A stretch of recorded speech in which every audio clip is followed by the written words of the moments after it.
Imagine waking up tomorrow morning and discovering you're no longer human. Not metaphorically, literally. Your body is transformed into something unrecognizable, something grotesque. Your family looks at you with horror.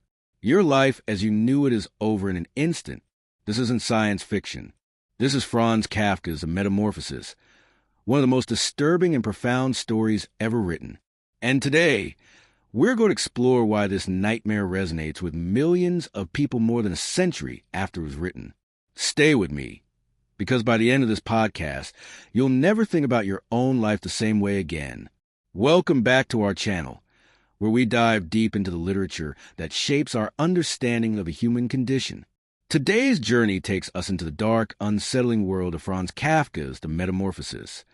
Published in 1915, this novella has haunted readers for generations, and for good reason. It's a story that asks the most terrifying question of all. What happens when we lose our usefulness to the people we love? When we can no longer fulfill our role in society? When we become a burden instead of provider? But here's what makes this story truly unforgettable. Kafka doesn't explain how or why the transformation happens. One morning, Gregor Samsa simply wakes up as a giant insect. No magic spell, no scientific experiment gone wrong, no explanation at all. And that's exactly what makes it so terrifying. Because this isn't really about becoming an insect. It's about something far more universal.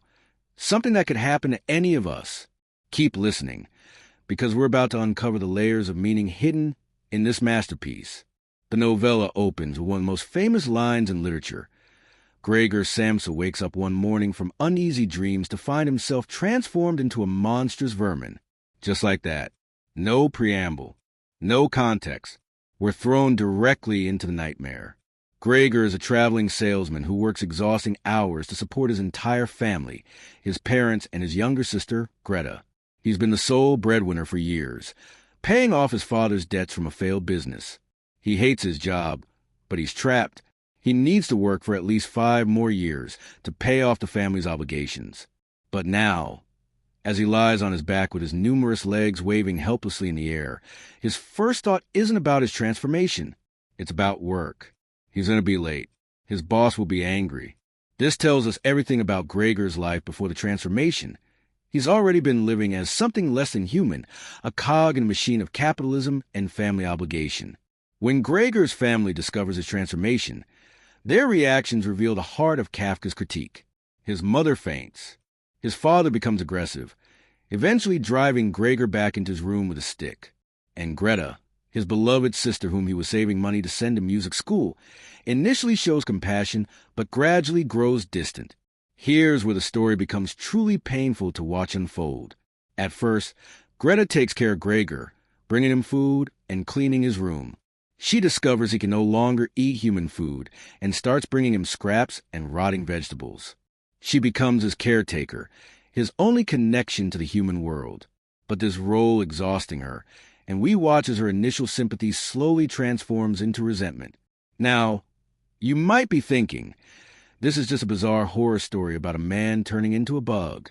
But wait, because what Kafka is really showing us is something we've all experienced or feared experiencing. The moment when we realize we're a burden. The moment when love becomes obligation. The moment when the people who once needed us start wishing we would simply disappear. This is where the story cuts deepest, and it's about to get even more heartbreaking. As time passes, Gregor's presence becomes increasingly unbearable for his family. They stop entering his room. They begin storing unwanted furniture and junk in there, turning his space into a storage closet. They take in 3 lodgers to earn money, and Gregor must hide whenever they're around. The father, who had been retired and dependent on Gregor's income, now gets a job as a bank messenger. He becomes stronger, more authoritative. The transformation of the father is significant. Without Gregor's financial support forcing him into dependency, he regains his vitality and power. The power dynamic in the family completely reverses. Greta also transforms. She gets a job and begins to blossom into adulthood. She's no longer the little sister Gregor dreamed of sending to conservatory. She's becoming independent, finding her own identity. And with each step toward her own life, She moves further away from Gregor. The mother tries to maintain some connection, want to see Gregor, but she's too horrified and weak to really help. She's caught between maternal instinct and revulsion, a conflict she cannot resolve. One of the most crucial moments in the story occurs when Gregor emerges from his room while the family is entertaining their lodgers. Greta has been playing the violin, and Gregor, drawn by the music, ventures out.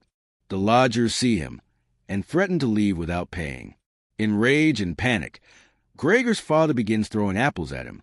One apple embeds itself in Gregor's back, creating a wound that never heals. This rotting apple, festering in his flesh, becomes a symbol of the family's rejection and the infection of their relationship. From this point on, Gregor begins a slow decline toward death. The apple is significant in literature and mythology. Think of the Garden of Eden, of knowledge and sin, of Snow White and poison offerings. Here, it represents the family's violence against Gregor, their wish for him to disappear, quite literally killing him slowly. Here's what makes this story so powerful and so painful. Kafka never lets Gregor stop being human on the inside. Despite his monstrous appearance, he still thinks, feels, and remembers. He still loves his family. He still worries about them. And that's what makes his isolation so unbearable. He's trapped in a body that makes connection impossible, watching the people he loves grow to hate him. Sound familiar? Keep listening, because we're about to explore why this story speaks to something universal in the human experience. Eventually, Greta declares that we must try to get rid of it. She stops calling Gregor by his name, referring to him only as it. This linguistic shift marks the complete severing of his humanity in their eyes. He's no longer their brother and son. He's a thing, an obstacle to their happiness. Gregor, hearing this conversation, decides to spare his family further suffering. He retreats to his room for the last time, thinking of his family with tenderness and love. He dies quietly in the early morning hours. His last thoughts are peaceful, filled with affection for the family that has rejected him. When the cleaning woman discovers his body the next morning, she announces it casually, "Come and have a look, it's dead." The family feels relief. They take a day off work and ride a trolley into the countryside. They discuss their future prospects, noting how Greta has blossomed into a beautiful young woman. They begin planning to find her a good husband. Life goes on. Gregor is forgotten almost immediately. The story ends not with tragedy, but with this disturbing sense of renewal for the family. They're free, they're happy, and Gregor's entire existence, all his sacrifice and suffering, seems to have meant nothing at all. So what is the Metamorphosis really about? Literary critics have debated this for over a century, and there's no single answer. That's the beauty and the horror of Kafka's work. It operates on multiple levels simultaneously. On one level, it's about alienation in modern capitalist society. Gregor has been worked literally to death, dehumanized by his labor long, before he transformed physically. His worth to his family is purely economic. When he can no longer provide money, he becomes worthless. Sound familiar in our modern world of productivity culture and capitalism? On another level, it's about family dynamics and the burden of obligation. Gregor has been supporting his family, but at what cost? He's trapped in a job he hates, sacrificing his own desires and dreams. When he can no longer fulfill this role, the family doesn't grieve for him as a person. They mourn the loss of his paycheck. But here's the interpretation that might hit closest to home, and this is why the Metamorphosis still matters today, more than 100 years later. This story is about what happens when you become inconvenient to the people who are supposed to love you unconditionally, when illness strikes, when disability occurs, when aging begins, when mental health deteriorates, when you can no longer be the person others need you to be. Stay with me, because this is where Kafka's genius truly shines. Some scholars read the Metamorphosis as autobiographical. Kafka had a deeply troubled relationship with his own father, who was domineering and dismissive of his son's literary ambitions. Kafka worked a job he didn't enjoy to please his family, while his real passion, writing, was considered a frivolous waste of time. The transformation, then, might represent Kafka's fear of what would happen if he pursued his true calling. Would his family reject him? Would he become monstrous in their eyes? Others interpret the story through the lens of Jewish identity. Kafka was a German-speaking Jew in Prague, belonging fully to neither the German nor Czech communities. The sense of being an outsider, of being viewed as something other, something potentially threatening or disgusting, resonates with the experience of marginalized peoples throughout history. There's also a reading of the story as being about illness and disability. What happens when someone in a family becomes chronically ill or disabled? How does the initial sympathy and care gradually transform into resentment and burden? How does the sick person internalize the family's growing rejection? Gregor's decision to die rather than continue burdening his family mirrors the thoughts of many people experiencing serious illness or disability. And then there's the existential interpretation that the transformation is absurd and meaningless precisely because life itself is absurd and meaningless.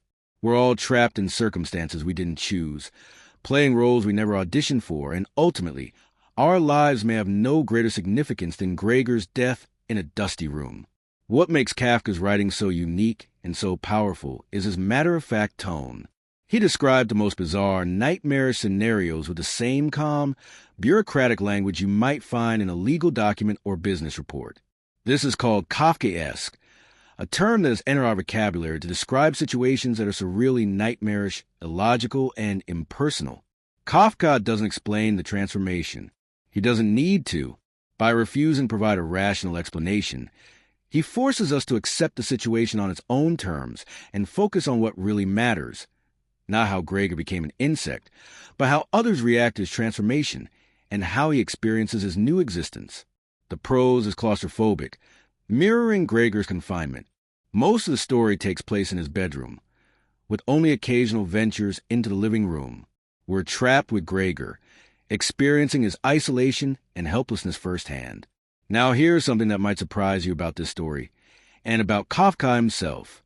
He actually read the Metamorphosis aloud to his friends, and they laughed. Yes, laughed. Kafka saw humor in the absurdity of the situation, in the dark comedy of Gregor's predicament. And maybe that's the final twist. Maybe we're supposed to find something darkly funny in this nightmare. Because sometimes, when reality becomes too horrible to bear, laughter is the only response we have left. Franz Kafka lived from 1883 to 1924, dying of tuberculosis at the age of 40. During his lifetime, he was virtually unknown as a writer. He worked as an insurance officer, writing his stories and novels in his spare time, in the evenings and on weekends. He published very little, and most of his major works, including The Trial and The Castle, were published posthumously against his wishes.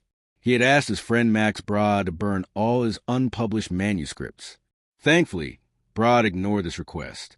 Today, Kafka is recognized as one of the most important and influential writers of the 20th century. His work has inspired countless other writers, artists, and filmmakers. The term Kafkaesque appears in dictionaries worldwide. His nightmarish visions of bureaucracy, alienation, and absurdity seem more relevant than ever in our modern world of technology, surveillance, and impersonal systems. The Metamorphosis remains his most widely read work, taught in schools and universities across the globe. It's been adapted into plays, films, operas, and graphic novels. Its influence can be seen everywhere from existential philosophy to modern horror and science fiction. So why does the Metamorphosis still matter in 2025? Why should you care about a story written over a century ago about a man turning into a bug? Because the themes Kafka explored are timeless and universal. We live in a world where people's worth is often measured by their productivity and economic contribution. We see families torn apart by the burden of caring for sick or elderly relatives. We witness the isolation of people who don't fit societal norms. We experience the anxiety of feeling trapped in jobs we hate, in roles we never chose, in lives that feel increasingly alien to us. The COVID-19 pandemic, which many of you remember or are still experiencing the aftermath of, made the Metamorphosis feel particularly relevant. People suddenly found themselves isolated, cut off from normal social interaction, trapped in their homes. Essential workers were celebrated until they became inconvenient. The disabled and chronically ill were told their lives were expendable. The parallels to Gregor's situation were impossible to ignore. In our age of social media, We're all performing versions of ourselves, maintaining facades, terrified of showing our true selves for fear of rejection. What would happen if people saw us as we really are? Would they turn away in disgust, like Gregor's family? Would we be cast out, abandoned, left to die alone? Reading the Metamorphosis is an uncomfortable experience. It should be. Kafka isn't interested in making us feel good. He's interested in making us feel truth, even when that truth is ugly and painful. The story forces us to ask difficult questions. Have you ever felt like a burden to your family? Have you ever felt your worth was tied only to what you could provide? Have you ever looked at someone suffering and felt relief that it wasn't you, or secretly wished they would just go away so you wouldn't have to deal with them anymore? Have you ever been that person others wish would disappear? These aren't easy questions, but they're important ones. The Metamorphosis doesn't offer answers or solutions. It doesn't tell us how to be better people or how to create a better society. It simply shows us the truth of human nature and human relationships, stripped of all comforting illusions. What makes a piece of literature truly great? It's the ability to speak across time, across cultures, across generations. The Metamorphosis does this brilliantly. Whether you read it in German, English, Japanese, or any of the dozens of languages it's been translated into, whether you read it in 1915 or 2025, the story retains its power to disturb, to provoke, to make you think.